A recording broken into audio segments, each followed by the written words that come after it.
Now some people will say that there are variants in the Bible, and there are variants that cause the Bible to be untrustworthy.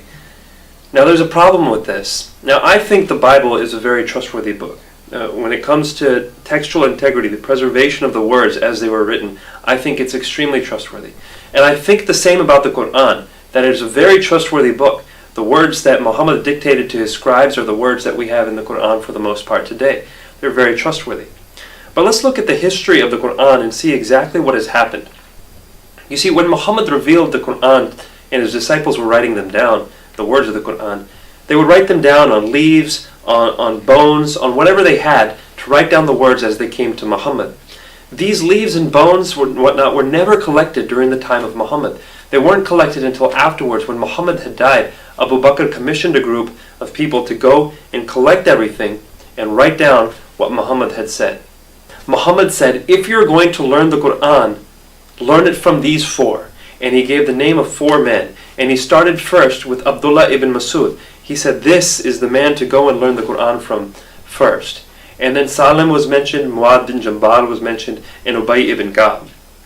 Now if you go to Ibn Masud's Qur'an, you see that it is quite different from today's Qur'an. In fact, it only has 111 chapters. Surah Al-Fatiha is not included, Surah Al-Falaq is not included, and Surah Al-Nas is not included.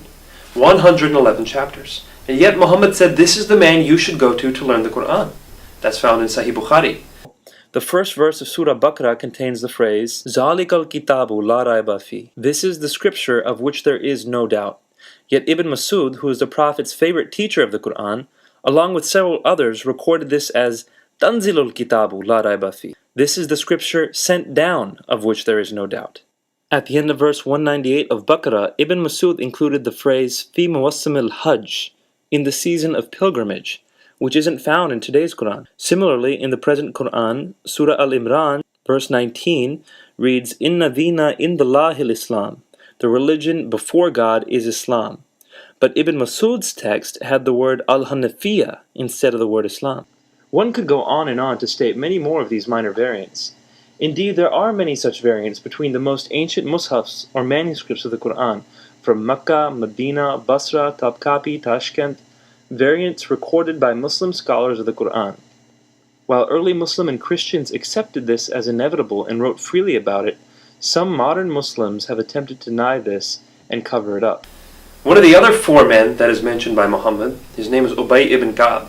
Not only is he mentioned as one of the four people to learn the Qur'an from, he's also mentioned as the best reciter of the Qur'an.